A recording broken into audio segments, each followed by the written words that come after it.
Olá, irmão, a paz do Senhor Jesus. Depois de gravarmos o primeiro vídeo do análise do livro, nós vamos agora falar da segunda parte dessa análise. Glória a Deus. Sabemos que o propósito do Senhor, ou que o próprio Senhor é a luz do mundo.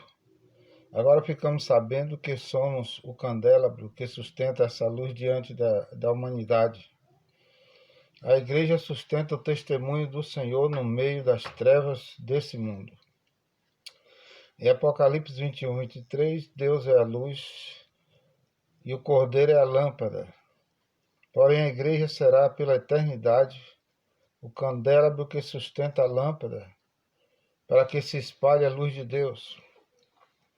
A cidade não precisa nem do sol, nem da lua para lhe darem claridade, pois a glória de Deus a iluminou, e o Cordeiro é a sua lâmpada. Apocalipse 21, 23. A igreja também pode ser vista na grande multidão incontável, de pé diante do trono do Cordeiro. Apocalipse 7, 9. O Senhor verá o penoso trabalho da sua alma, dos muitos filhos gerados para Deus. Nessa pequena multidão, ou sim, não será pequena a multidão dos salvos. Em Apocalipse, a igreja é a colheita que está pronta para ser ceifada. Capítulo 14, de 1 a 6, também, de 1 a 5 também, versículo 16. Nós somos como uma lavoura que precisa crescer e se tornar madura. A parte da lavoura que amadurece primeiro é chamada de primícias. No Velho Testamento, as primícias eram levadas para o templo, para o templo, melhor. Sim, as primícias eram levadas para o celeiro. Deixa eu voltar aqui. No Velho Testamento, as primícias eram levadas. As primícias não era assim. Eu estava estranho isso aqui. As primícias não eram levadas para o celeiro, mas ao templo. Êxodo 23, 19. Depois que o resto da lavoura estivesse madura, ela era levada para o celeiro. O mesmo acontece com a igreja. Os vencedores serão as primícias que serão colhidas antes da colheita dos demais santos na ceifa. A igreja também é o exército que seguirá o Senhor para derrotar o anticristo no final da grande tribulação. Apocalipse 19, 14 e 19, 17 e também versículo 14. Eles são os chamados eleitos e fiéis. Mas a maior revelação da igreja em todo o Apocalipse é a Nova Jerusalém. Apocalipse 21, verso 1 e 22, verso 5. Ela é o cumprimento final do propósito de Deus de ter a sua noiva. Haverá um dia em que vamos nos casar com a divindade. Não afirmamos que seremos deuses, mas é certo que assim como não se achava companheira idônea para Adão em Gênesis, não existe companheira idônea para o Senhor além da igreja. Ser idôneo é estar à altura, é ser semelhante. No fim seremos tal qual ele é. Do Éden, Deus contemplava a nova Jerusalém. Seu propósito era ter um corpo, um povo, um tabernáculo, uma família, uma esposa. Todas essas figuras apontam para um mesmo aspecto. Deus desejava entrar em cada homem, sendo sua vida, seu prazer, seu alimento, seu tudo. Este é o sentido da expectativa divina de que Adão comesse do fruto da árvore da vida, que é Cristo. Se assim acontecesse, o homem receberia a Deus para dentro de si como sua nova vida. O que significa,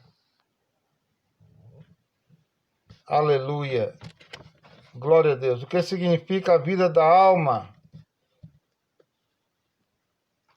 aleluia, o que significa, melhor, bios, a vida física, sem o psique, sem o psique, a vida da alma, e sim, zoe, a própria vida de Deus, a vida com a qual ele vive e subsiste, a vida não criada, mas eterna. Efésios 1, 22, Efésios 2,15, Gálatas 3, 14, Apocalipse 21, 2 e 3, Apocalipse 22, 3 e 4. Deus deseja ser recebido para dentro dos homens, assim formando sua noiva com quem deseja casar-se. Casamento é uma figura, uma metáfora de uma comunhão maravilhosa, estreita, sem limites, cuja base é o amor. O que nos une a Deus? O que une Deus a nós? É o amor. Toda a história humana é o relato de um maravilhoso romance entre Deus, que empenha tudo para ter-nos nesse nível tão estreito de comunhão, cuja base é o amor. E nós, sua noiva, que amor maravilhoso. Consequentemente, a ilustração final da igreja é a noiva. Noivado nos remete a um amor apaixonado. Esse casal, entretanto, deve ter a mesma natureza. É impossível misturar ou ligar intimamente coisas com natureza, coisas cuja natureza é incompatível. Eva deveria ser tirada de Adão. De outra sorte, não poderia haver comunhão nem casamento. O mesmo ocorre com a igreja. Éramos todos filhos dos homens. O noivo, por sua vez, era filho de Deus. A encarnação foi a divindade entrando na humanidade. Ele era o prototipo de uma nova raça. Era o segundo Adão, o unigênito, aquele que era o único gerado. Para haver casamento, deveríamos ser da mesma espécie que ele. Deveríamos ser retirados da sua costela, isto é, daquilo que ele era em si mesmo. Na ressurreição isto aconteceu. Hoje somos como ele é em nosso espírito. Sou filho do homem com o Filho de Deus dentro de mim. Pode haver casamento agora. Somos semelhantes, temos a mesma natureza. Aleluia, aleluia. O capítulo 1, versículo 4 e 5 é a dedicatória às igrejas. Diz assim: João às 7 igrejas que se encontram na Ásia, da parte daquele que é, que era e que há de vir, da parte dos 7 espíritos que se acham diante do seu trono e da parte de Jesus Cristo, a fiel testemunha, o primogênito dos mortos e o soberano dos reis da terra. Apocalipse 1, 4 e 5.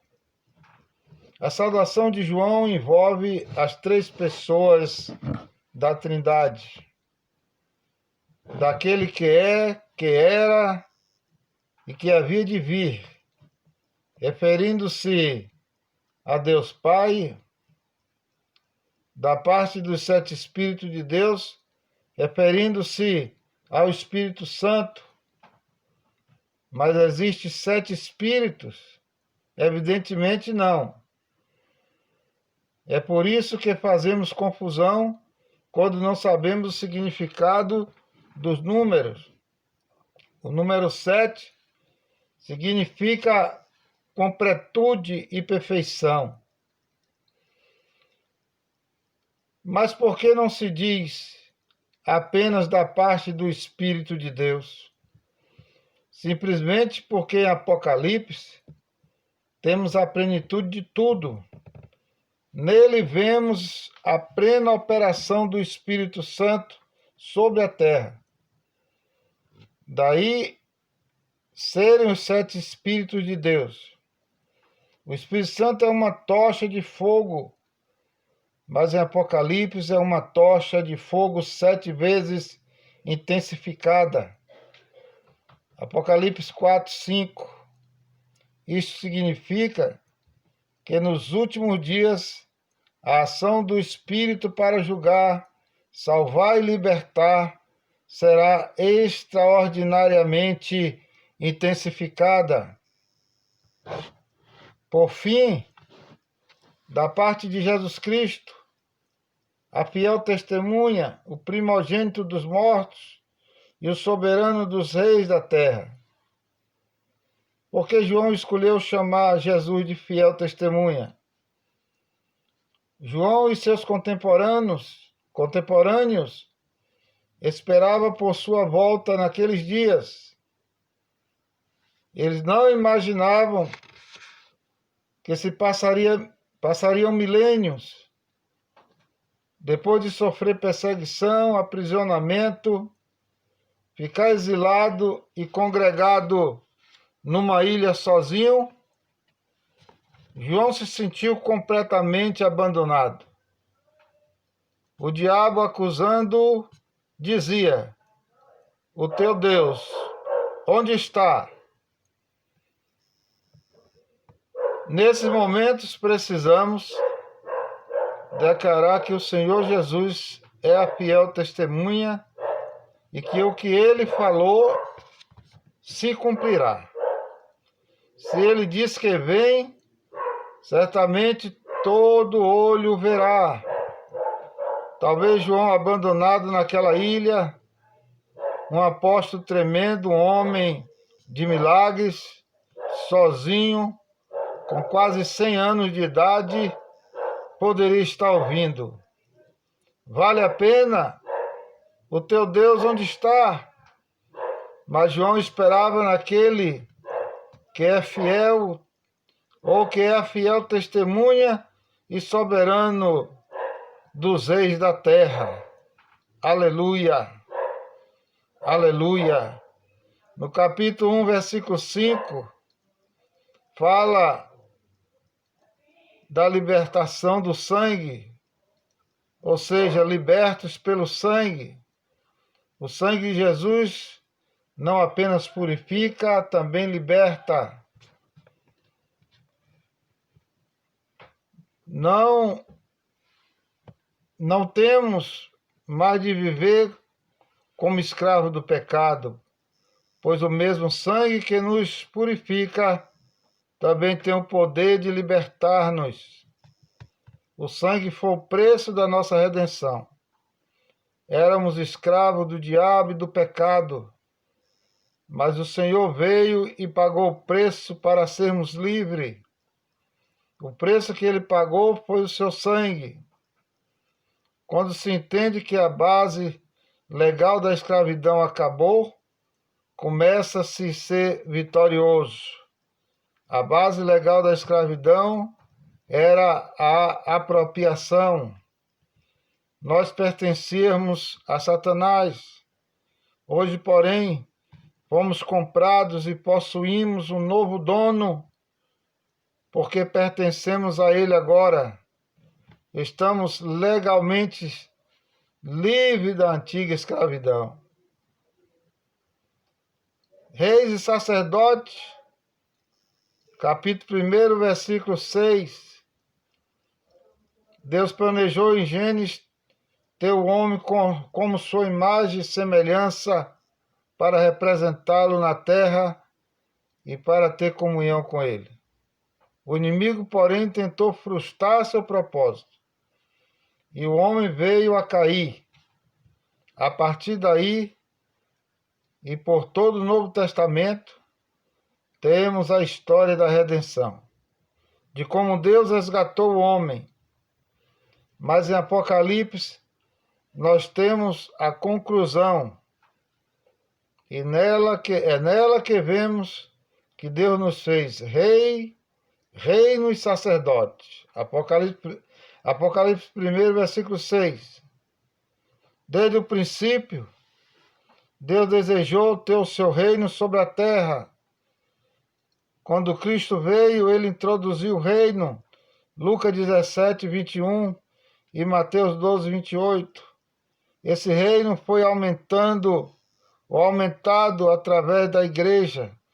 Mateus 16, 18 e 19.